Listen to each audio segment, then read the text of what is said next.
Hi everyone, and welcome to your weekly Pick a Card Tarot readings for the week of March 18th. If we haven't met, my name is Sydney, I'm the tarot guy next door, and I use my occult knowledge and intuition to help guide you towards the life you want. If you have a question you want to ask the tarot, you'll find information on how to get a private reading below. I also live stream on TikTok on Friday mornings, you should check it out, it's a good time. I'll be doing 5-card open readings, and here are the decks that I have for you.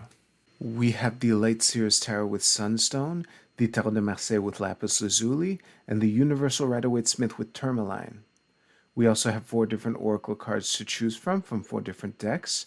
So go ahead and pick which tarot deck and which oracle card resonate with you the most. It's totally fine if you're drawn to more than one. And as always, you can pause this video if you need more time. As always with collective readings, take what resonates with you and leave aside what doesn't. If you want to jump straight to your reading, you'll find timestamps below. And with that, let's go right to the readings. All right, group 1, let's see what we have for you for this week. Oh, I always forget to do this, but I'm like 90% confident in my pyramid placement. Let's see. I figured I might as well share because the other 2 groups usually hear about the lessons that I've learned from doing this, turning the cards over. So I might as well let you in on the fun. Give me a second here. Ooh, a little crooked, but that's probably a skill issue on my part. Let me, something like that. That should be better. All right, I'll see you right now. Group 1, before I give you your message, I just want to address something that some of y'all might have noticed. So basically your entire reading is reversed, right? But all these cards are so nice and happy that's why I never even felt the urge to do my usual don't panic spiel. But regardless, it's really like on the surface, it might seem like mixed messages to have an entirely reversed reading that includes the 8 of Wands, and yet having the Knight of Swords at the bottom of the deck underpinning the entire reading. And I think that this is a nod to the space weather. The only reason I didn't wish you a happy astrological new year is because I planned to do that at the beginning of the Oracle card portion. But this is clearly a beginning. We have 2 aces, so to speak. I always say pages are graduated aces. That's why I said it that way. So there's a newness, there's an opportunity. We're beginning fresh. But after everything we've been through, actually, wait a second.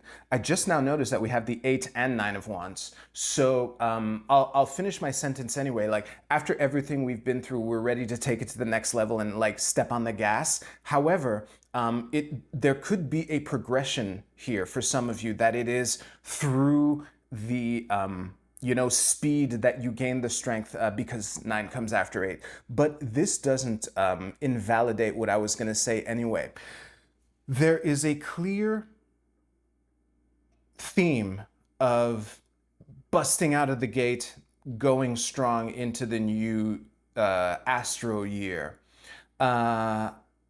In the nature of what these cards are, I'm not paying attention to any particular card being reversed because the entire reading is reversed. That's why I haven't really said that. And by the way, actually, because it's been clear to me this entire time, so I might as well let you in on this. The message is, keep the long haul in mind. That's the message of the reading being reversed. This is just one giant reversal indicating delay. So don't pay attention to any particular card and why it's reversed, okay? Yeah, that's why I didn't say it until now. So yeah, oh, and the thing that might be a motivating factor here. Again, some of y'all might have heard me say how it annoys me to read the 6 of Cups as the past. I think it's tacky and a bit cliche and surface level. However, the way that it fits into this reading, that is the best way that it fits. I call the 6 of Cups the nostalgia card, and I have the feeling that's something that can give you the strength to make it through this week into the new year, because this is kind of a yearly thing. Well, as the vibe is indicated here anyway, is to find motivation. And sometimes the motivation can come from your past. That's what I believe that the 6 of Cups is playing here in your reading. Again, I didn't even mention the fact that it's reversed because, yeah. So, yeah, I think I've left it all on the table, honestly. So I'm just going to end the reading there. Thank you very much. If you liked your reading, please give this video a like, and you can use the timestamps in the description below to jump to your Oracle card reading. I'll see you there.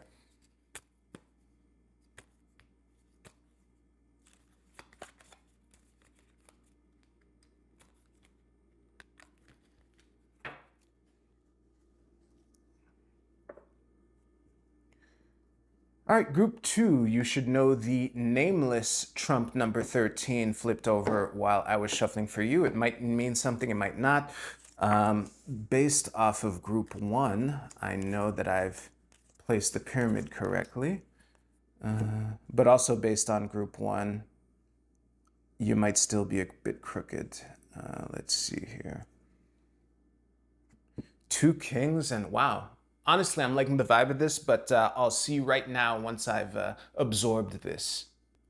Group 2, I'm really liking the vibe of this. Before I start, I just want to remind you that we all have the entire deck inside of us. Any court card can be any gender because we have 2 kings, and statistically, you watching right now are a woman.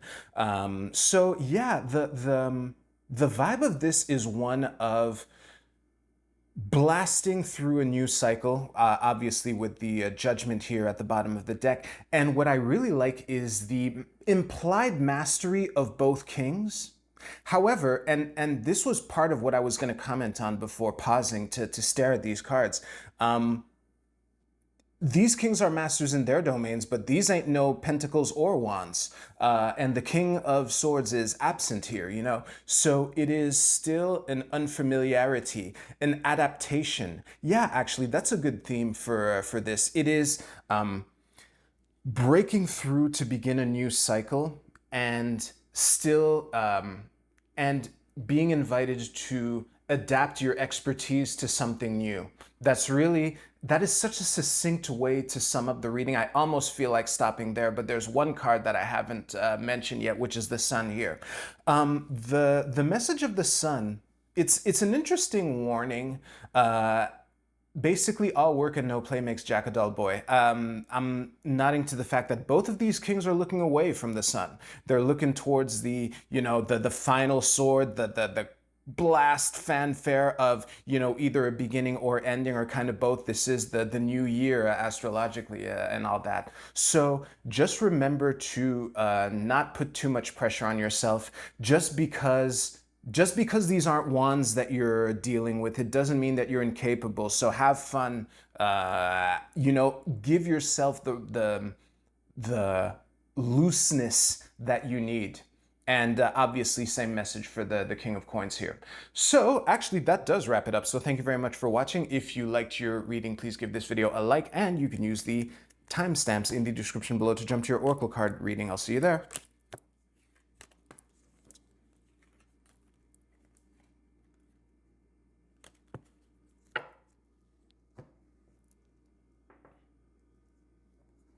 All right, group 3. Fun fact, when Sid the Tarot Reader, actually, let me just cut the deck. Yeah, before I turn over, while Sid the Tarot Reader was deciding at random which crystal would go on which deck, once I put this on this, Sid the YouTuber jumped in and said, that might fuck up the thumbnail. Oh, geez. Anyway, I wear many hats. Now let's go back to this. Don't panic, group 3. Don't panic. Give me a second here. This should be pretty good. Near perfect, if not perfect. Ooh, yeah. All right, I'll see you right now. Group 3, your message snapped into place really quickly, actually, after I unpaused. The message here is one of being gentle with yourself, being mindful of what you can do in the amount of time that you have. I think those two things, it's good to have a lofty goal. It is good to diligently work towards that goal, but it's also good to have a reasonable expectation of how much progress you can make towards this in the amount of time that you have. And that is, sorry if you heard that, that is one of the things that could be leading to the anxiety. This 3 of Swords reversed, 9 of Swords combo here is very interesting. It's really a question of moving past the disappointment. And I think, actually, I don't just think, I'm pretty sure that because it's such a common trap. What could be the source of your anxiety and disappointment here could be comparing yourself to others. I say this all the time. It's time I said it again. the cheat code is not to compare yourself to others. It's to compare yourself to yourself last week or last month or last year. That's how you do it, to see how far you've come. And that's what can help you ease up so that you can make the decisions and keep, plowing that field. And I just want to, I haven't said enough about the 10 of coins here because this really does have an important contribution to all of this, is to keep the vision, keep that big dream in mind. And just because you ease up on the speed with which you can attain this dream, it is still important to let that dream, not shrink it, to let it motivate you so that you can go through all this stuff and make the decisions. Now, let's get to the bottom of this deck here. You may or may not have heard me say that the Lovers has been coming up a lot for me in these readings recently, and that it's meant timing every single time. In this reading, it's all the senses. So it is love in the sense of maybe loving yourself, loving the work, loving your dream, that kind of thing, and also keeping the divine timing in mind, basically. Yeah, I think that sums up everything. So thank you very much for watching. If you liked your reading, please give this video a like. And if you don't want to watch me pick up your cards, you can use the timestamps to jump ahead.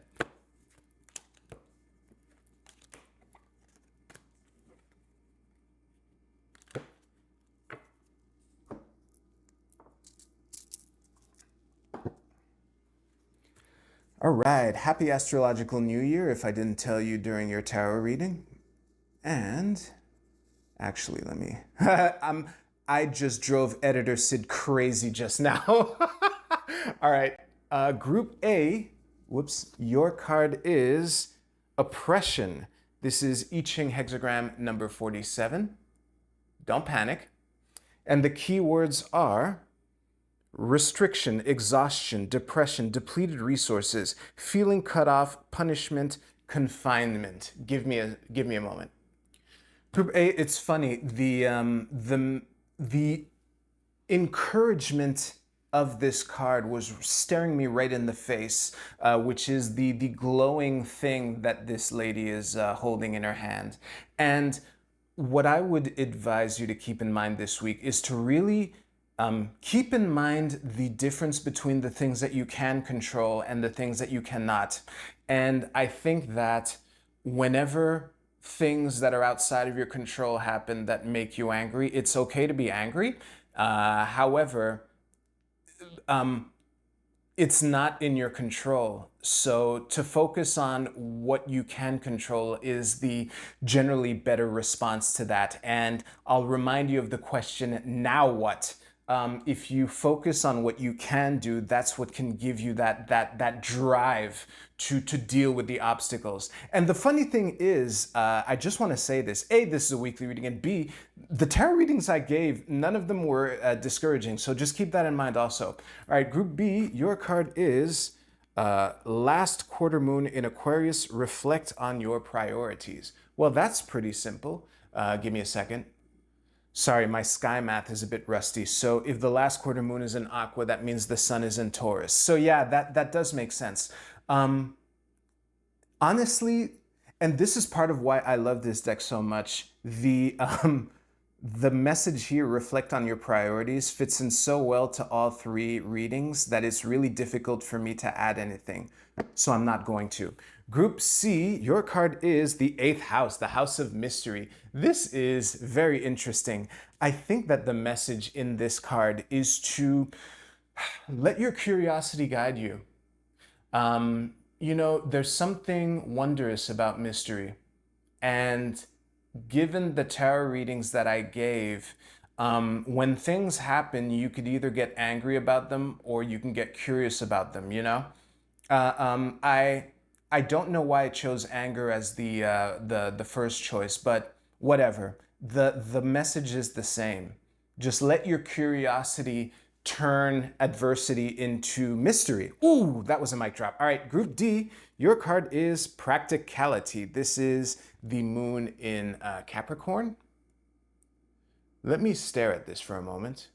Yeah, very straightforward. The moon exiled in the land of opportunity and practicality and long-term shit. So basically, this is a reminder to keep the big vision in mind and to keep what is practical in the long run. For some of y'all, that might mean taking a break. For some of y'all, that might mean stepping on the gas. But it's really to keep in mind what would you from a year from now do? What's the best thing you could do for you from a year from? You get what I'm trying to say. All right, I think I've hit my limit. Thank you very much for watching. If you like this video, please give this video a like. I hope y'all have a great week. Take care. I'll see you soon.